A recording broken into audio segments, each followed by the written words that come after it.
Hello again, traders, and welcome back to the Hot Stocks Outlook for July 16th, 2021. Hope you all are having a great week out there in the financial markets, and as always, plenty to cover in today's Outlook. So we'll do things a little bit differently, and doing them differently really to build off of the past couple of months of content leading into where we currently are. But what I want to do is highlight, we've got a lot of individual stocks, but these fall into really major categories. And so we're going to break those up into AMC. That'll be our meme stock. We'll use that as a good example of how to use the software really regardless of your trading. But what we have here is really S&P 500 stocks, energy stocks, Russell 2000 smaller stocks, and then food stocks. And the reason that I'm breaking these things up is these are all things that we've talked about over the past couple of months.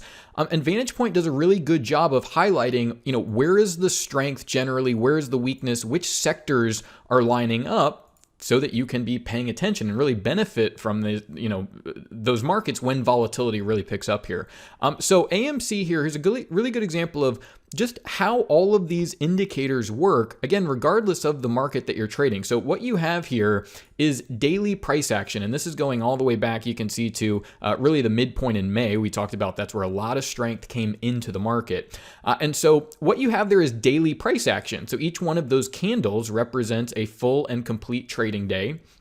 And right up against those daily bars, you see that there is a black line there and also a blue line. Now, that black line that you're seeing there, that is a simple moving average. It's a very common technical indicator, very, very simple. And all that it does is look back over the previous close prices. It's going to add those all together, divide by, in the case of a 10-day simple moving average or something like that. And what it's going to do is smooth out the price data. But there's a problem with utilizing tools like this to make predictive decisions on where market prices are going.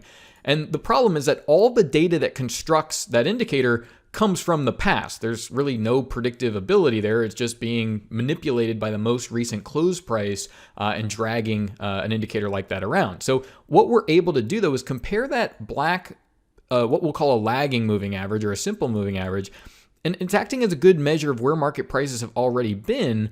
But what we want to compare that to is this blue line, and that is Vantagepoint's predicted moving average. And so for this value to get calculated each and every trading day, Vantagepoint is utilizing its technology of artificial neural networks to perform what's called intermarket analysis. So let's be very clear about this, using artificial intelligence to do intermarket analysis. So what that means is that this technology is being trained on specifically AMC Entertainment Holdings here, and understanding which markets are known to drive and influence future price. Now, this is extremely important for any market you're trading out there, because there's going to be very important market correlations, like what is the dollar index doing, what is the S&P 500 doing, what are major ETF and commodities and futures markets doing. But there's also subtle relationships between individual stocks, leading, lagging relationships. And so that's what Vantagepoint is able to understand, interpret that information, actually utilize it to generate a forecast. So a true prediction of where prices are headed in the future. And it's utilizing that predictive data, so that true prediction of what's going to happen in the future, to generate these indicators rather than a backward-looking lagging moving average like the black line you see on the chart there. So this is very important, because whenever that blue line crosses above the black line, it's suggesting average prices are going to start moving higher. So bring in your strategy that would take advantage of that. Now, in addition to that predicted moving average right up against the chart, you see you have an up crossover there, we have a downward crossover there, but you also have this indicator at the very bottom of the chart, and this is updated each and every trading day. So after each new candle gets created, that's going to be green or red. And this is another predictive indicator that is utilizing that same approach of intermarket analysis and utilizing that artificial intelligence, but it's only tuned to look ahead 48 hours. So 48 hours strength or weakness. This is very important, because you have to train a artificial intelligence, what is it trying to do?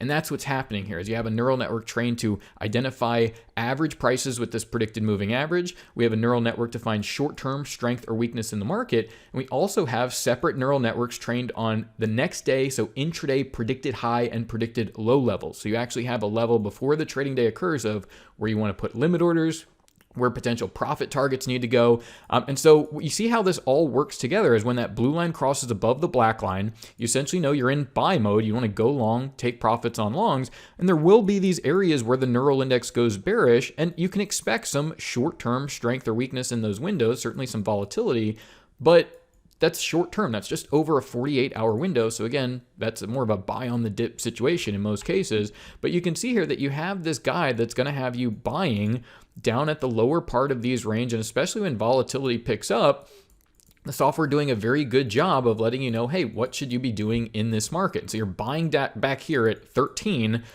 We see we're up at 53 and the forecast is shifting, and it's letting you know that, look, this is now in a downtrend. You no longer want to be buying at predicted lows and targeting predicted highs.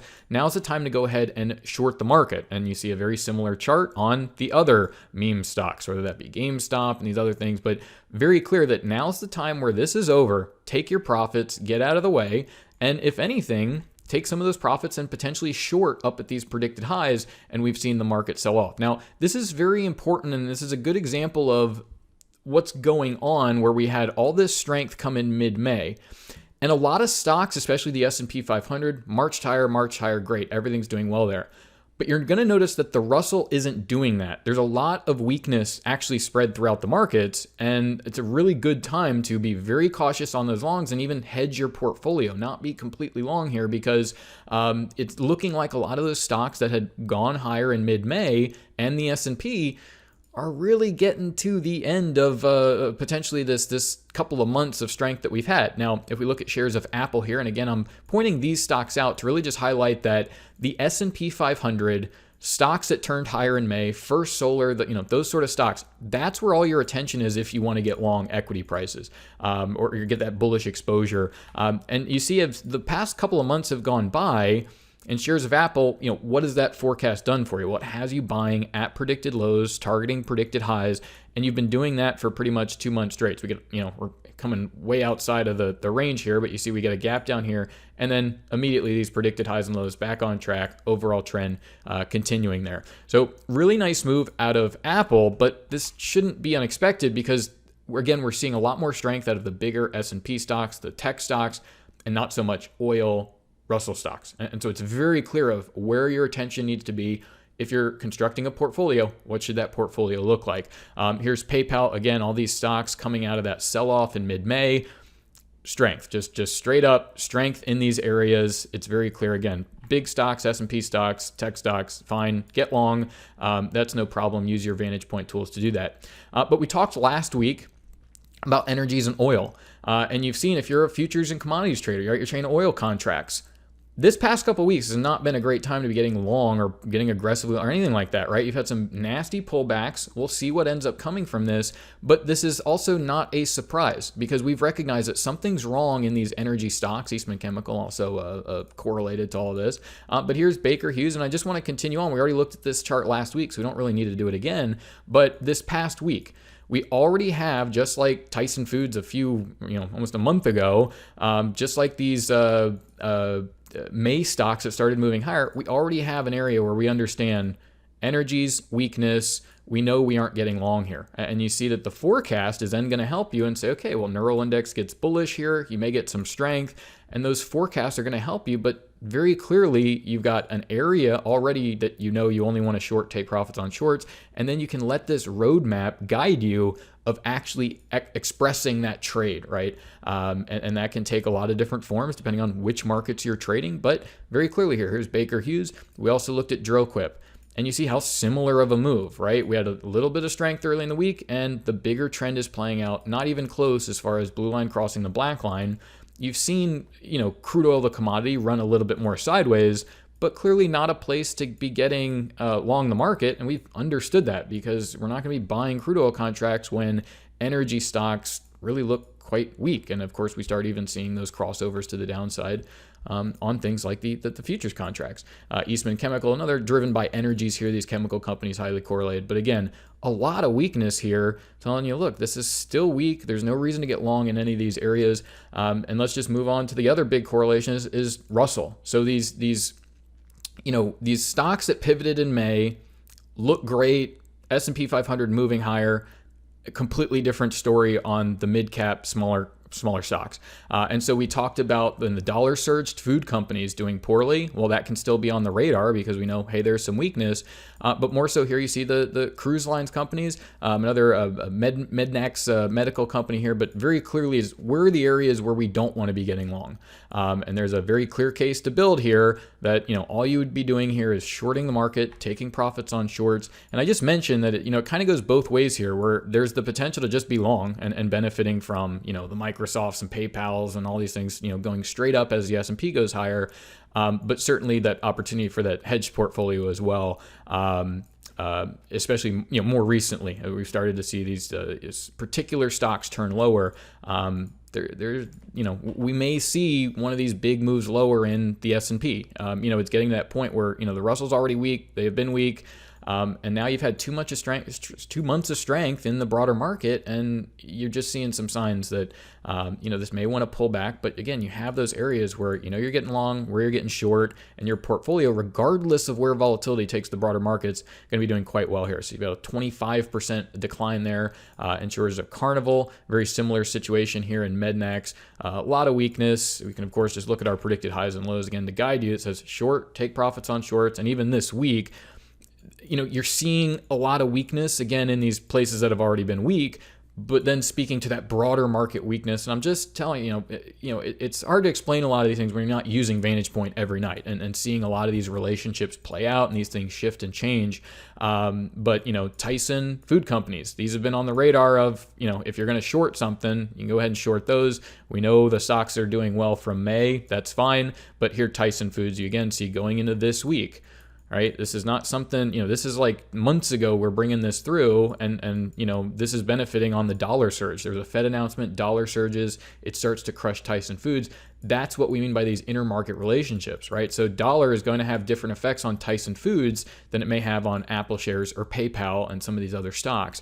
And we see this has just continued to be driven down as dollars stayed fairly resilient. And again, you see just this past week of, what are you doing, if anything, in this market? We're shorting up at these predicted highs. And this is a perfect day of how effective the software is.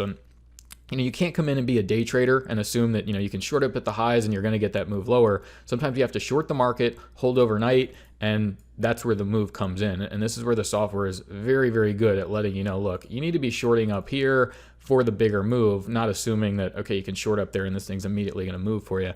Just not how it works. But overall, the forecast saying, look, the overall trend is down, very much down. And then you can use those continued forecasts to help you manage things. So here's United Foods more recently, very strong crossover to the downside. And what's happening? These food stocks, still doing poorly here. And then another short-term trade that highlights, where do you want to be shorting? Well, up here, you have a couple of days of strength, but that's the strength where you want to come in and say, use that short-term strength from the neural index, predicted highs, to get short and make money. As you see, a 10% decline just in the past about 5 trading days there from that rally higher and now continuing the downtrend. So again, a little different. I wanted to, hop around into these markets that we've looked at over the past couple months, and more so just to highlight that you really start to see the relationships play out in different areas of the market. And that's what's going to make it easier to construct a portfolio. Know, hey, it makes sense to be long over here, short over here. Overall, I've got a very, insulated portfolio that's likely to skew in the appropriate directions and, of course, can be managed with the help of your predicted highs and lows. You can take profit along the way, but when these things really start to accelerate and break out and, dollars driving things one direction or the other, well, you want something that's really going to benefit from a lot of that. So once again, this has been our Hot Stocks Outlook for July 16th, 2021. Thank you all for watching. Best of luck out there, and bye for now.